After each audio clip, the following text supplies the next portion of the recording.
Magandang araw mga kaibigan. Nako mga kaibigan, mainit atong pag-uusapan natin. Marcoleta, duwag naman pala. DDS, ginagamit ang iglesia. Remulla, kahit anong rally, tuloy ang kaso at aresto kay Piluka. At Katunying, may matinding babala sa kapwa INC. Grabe mga kaibigan, buong mundo kitang-kita ang kaduwagan ni Marcoleta. Isang malaking kahihiyan para sa isang senador na nag-aastang matapang na investigador. Mariing kinu-question ngayon ang di umano'y kaduwagan ni Marcoleta matapos magbitiw ng mga maanghang na salita at magyabang na handa siyang magpakulong at magpaaresto. Pero mistulang umurong ang tapang ni Marcoleta at ngayon pinaparatangang nagtatago sa likod ng impluensya at saya ng iglesia upang protektahan ang sarili mula sa pananagutan. Kaya naman, binalikan ng matinding birada ni Katunying sa kapwa niya INC na huwag magpagamit sa mga politikong DDS at Pangulong Marcos. Walang selective justice, tuloy ang kaso ni Marcoleta at walang atrasan. Nako, abangan nyo po yan. Pero bagong lahat, pakilike muna ang ating video, pakishare na din po at subscribe na po kayo sa ating channel. Unahin na po muna natin ito mga kaibigan. Kitang-kita ang pagiging duwag ni Marcoleta. Matapang at handa daw magpakulong pero nagtatago sa saya ng iglesia. Pakinggan po natin to. Bakit si Marcoleta ang ikukulong, kayo ang mandarambong? Ikukulong ka, no, Marcoleta, dahil sa kasong plunder na walang piyansa. Yun. Nakahanda po akong magpakulong. Talaga? Kung kinakailangang maaresto po ako, wala pong problema. Sinungaling. Hindi po ba? Wala naman palang problema. Bakit ang daming kuda at drama? May parali-rali pa. Di ba? Tapos ang panawagan ay harangin ang pananagutan ng isang senador Marcoleta. Kalokohan. Kung ito po ang kabayarang hinihingi para ipagtanggol ko ang katarungan at ang pambansang kagalingan at ang interes ng mamamayang Pilipino. Sana man lang kasama ko sa mga mandarambong. Kasama ang isa ay si Martin Romualdez. Ang pinagdalhan ng mali-malitang pera. Hindi ko na po ipaliliwanag ang technicality kung paano nila inimbento ang isang gawa-gawang asunto laban sa akin. Yan. Di po ba? Yan dapat ang pinapaliwanag ng isang senador Marcoleta sa harap mismo ng kagrupo niya. Bakit ka nga ba kinasuhan? Bakit naging plunder? Eto mga kaibigan, pinawalang sala po, di ba, ng COMELEC yung election offense dito kay Marcoleta dahil natanggap niya umano ang pera noong Enero bago magsimula ang official na campaign period noong February 2025. Ngunit mga kaibigan, eto, dito siya na corner ni Ombudsman dahil tinanggap niya ang pera bago siya maging opisyal na kandidato. Itinuturing ito na regalong tinanggap ng isang nakaupong congressman. O di ba congressman pa noon si Marcoleta? Sa ilalim po kasi ng batas, ang pagtanggap ng higit sa 50 million na tagong yaman o regalo ng isang opisyal ay pasok na pasok sa krimen na plunder. Yun dapat ang pinapaliwanag mo, Marcoleta. Hindi yung nagdadrama ka. Ay nako. Tingnan po ninyo kung sino pa yung nagtatanggol at tumutulong para sa ganon, matukoy natin kung sino ang may kagagawan ng pinakamalawak, pinakagarapal na pandarambong sa kabambayan. Siya pa ang inaasunto at siya pa ang pinagbabalakang arestuhin. Diyan ka magaling. Oo, nagtatago sa pagiging hipokrito. Lihitimo yung issue sa flood control anomalies. Walang walang question dyan. Di po ba? Sa halip kasi nasagutin ni Marcoleta ng direkta at legal kung bakit itinago niya yung 75 million. Abay inililihis ni Marcoleta yung issue. Ginagamit niya ang galit ng publiko, di po ba mga kaibigan, sa korupsyon ng flood control anomalies para palabasin na ang kasong plunder laban sa kanya ay ganti lang ni Pangulong Marcos dahil sa pag-uusisa niya. Ganon? Hindi porket nag-iimbestiga ka sa korupsyon, abay, hindi ito lisensya para takasan ang sariling kabalbalan. Kaya nga, di ba mga kaibigan, sabi ni Ombudsman Remulla, walang nagbago. Tuloy ang kaso. Aarestuhin ka pa din, Marcoleta. Hindi aatras ang gobyerno kahit anong panawagan ng grupo mo. Tulad nga ng sabi ni Pangulong Marcos, karapatan ng iglesia na mag-rally pero ibang usapan pag nanggulo ang grupo. At walang selective justice, tuloy ang kaso. Eto, pakinggan po natin to. Sa buong kasaysayan, ang iglesia, pag nag-rally, kahit napakarami, hindi sila nanggugulo. And that for me was the main concern that somebody might get hurt.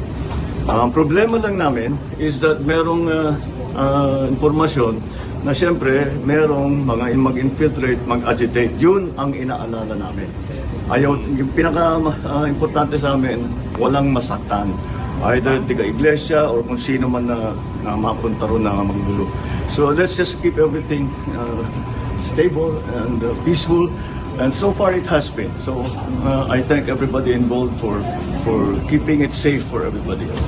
Sir, and your reaction to their allegation that your administration has been having a selective kind of justice daw po? Well, they have their opinion. I believe they're wrong. Thank you, sir.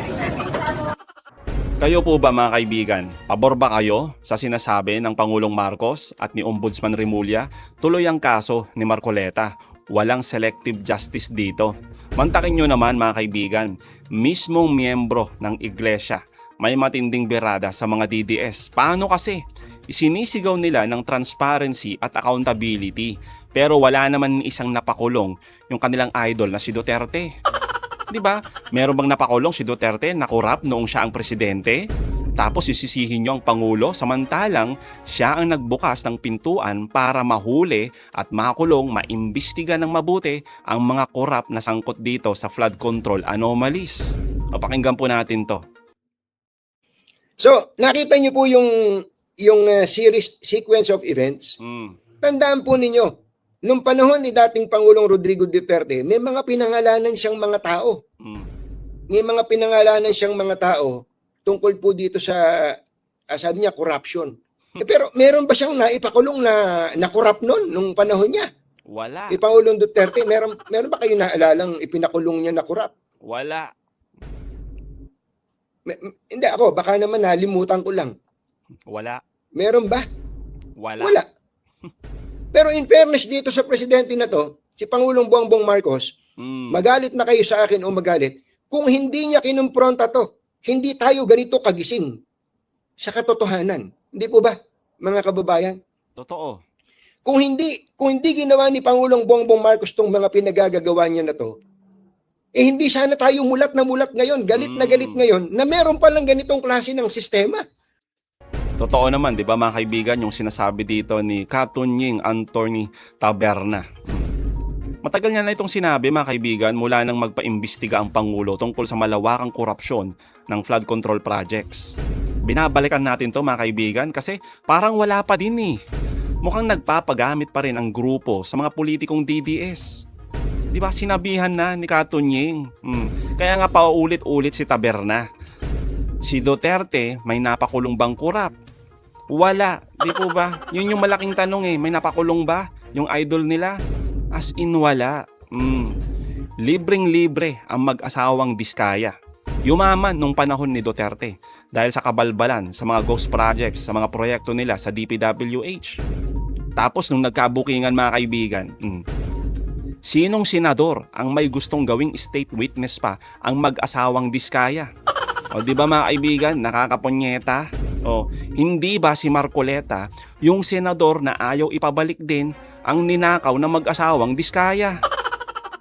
Tapos ngayon, astang matapang na siya ang tunay na nag-iisang nag-iimbestiga? Ang kapal ng muka? Oo.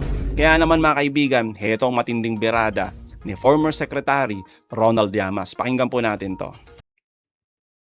Kagabi kasi, yung mga initial reports, parang nagkaroon ng rapprochement. No? Hindi malinaw yung terms, pero parang yung Iglesia ni Cristo mag-self-disperse na dahil parang na-assure sila na hindi magiging selective yung justice. No? Okay. Yung Malacanang naman, tingin naman nila, wala na yung threat. Kaya itinuloy yung state visit sa Canada. So, kagabi, parang nagsisimulang ma-diffuse yung tension. Pero later kagabi ay sumabog na naman. Dahil parang merong isang Malacanang leader ang tinawag silang kulto. So, marami yung nagalit. No? Marami yung nagalit. Nagtawag uli. Yung mga nakaalis na, pinabalik. No? At today, ay nadagdagan na naman yung galit nila dahil sa isang ambush interview ni Boying Remulla, ay inaffirm niya. Hindi, tutuloy namin yan. Hindi yan selective justice. Medyo galit si Boying do sa charge ng selective justice. Paano magiging selective justice yan? Napabilis lang yan dahil siya yung umamin. Dito, hindi na kinakailangan ng case build-up. Totoo naman. Galing na sa kanya. Kaya napabilis, no? Anong selective justice dyan? Et cetera, et cetera. Kaya mukhang either tomorrow or sa Friday, bago matapos yung linggo, ay baka kasuhan na raw. No? Kasuhan na raw. No? Idali na sa Sandigan Bayan. No? At usually, hindi naman kumokontra yung Sandigan Bayan. No? Hindi siya kumokontra at usually, one day lang ay nag-i-issue na sila ng warrant, lalo na kung non-bailable yung kaso. Katulad ng ginawa kay Jinggoy. Diba? Less than 2 days ay nakulong na. Mismo nga si General Torre, chief ng PNP, was an Iglesia member before. Noon. Tiniwalag lang siya dahil nga hindi siya sumunod dun sa paghuli kay Kibuloy at paghuli kay Digong. Grabe. Na sinabihan siya na wag niyang gawin. Pero General Torre ay mas loyal sa bandila, mas loyal sa konstitusyon, kaya nilabag niya. Eventually, itiniwalag siya. Kaya lahat ito nagko-converge eh. Lahat ng may kaso, corporate, political, plunder, di ba? Lahat nagko-converge sila eh. No? Halos isang grupo lang sila lahat eh. No? Lahat ng mga manyak, lahat ng mga serial mass murderers, lahat ng mga corrupt, lahat ng mga taksil, no, pro-China, no? Parang nasa isang kabal sila eh. Yung halos talagang birds of the same feather talaga eh, no? Oo, parang they deserve each other, di ba? SMNI, PGMN, no, Bing Guanzon, Topacio, Panelo, di ba? Parang meron ka ba makahanapin pa kung nandiyan ka sa grupo na yan? Wala talaga, di po ba? Wala tayong hahanapin pa. Nagsama-sama ni yung mga hudas at mga traidor. Tapos nagtatakipan ng kanilang sari-sariling baho. Di po ba? Kaya tama lang itong ginagawa ng ating gobyerno. Huwag matakot sa mga panawagan ng mga grupo. Sabi nga natin mga kaibigan hindi naman yan yung boses ng taong bayan. Oo, boses lang yan ng iisang grupo na ang panawagan ay harangin yung pananagutan ng isang senador. Tsaka eto na lang, di ba mga kaibigan, ano na lang muka ng ating Pangulong Marcos kung susundin niya yung panawagan ng grupo ni Marcoleta. Ano, takot ang gobyerno? No? Dito sa mga grupong ito, hindi pwede. Yan yung tinatawag na walang selective justice. Di ba? Eto na yun. Kahit sino pa yan, kahit anong grupo pa yan, kahit malaki man o maliit, basta nagkasala ka, abay mananagot ka. Tsaka mga kaibigan, hindi naman porket kinasuhan ka na, no? Guilty ka na. Kaya nga ito na yung tamang pagkakataon din ni Senador Marcoleta. Total, sabi niya naman, hindi siya natatakot, handa siyang mapakulong o maaresto. Abay, heto na yung pagkakataon na linisin yung kanyang pangalan. Di po ba? Parang ang dating, lip service lang katulad ng amo nila na si Sara Duterte. Gusto niya daw ng bloodbath sa kanyang hearing, di ba? Sa impeachment, handang-handa siya. Pero pag nandyan na, ayun mga kaibigan, anong ginagawa nila? Gustong ipa-dismiss yung kaso. Di ba? Puro lip service. Ang tatapang, kunwari. Pero pag nandyan na yung kaso, wala na mga kaibigan, tiklop. So mga kaibigan, anong masasabi nyo patungkol dito? Comment down below. Again mga kaibigan, huwag niyong kalimutan, i-like at i-share itong mga videos. Hanggang sa muli, kita-kita ulit tayo mga kaibigan.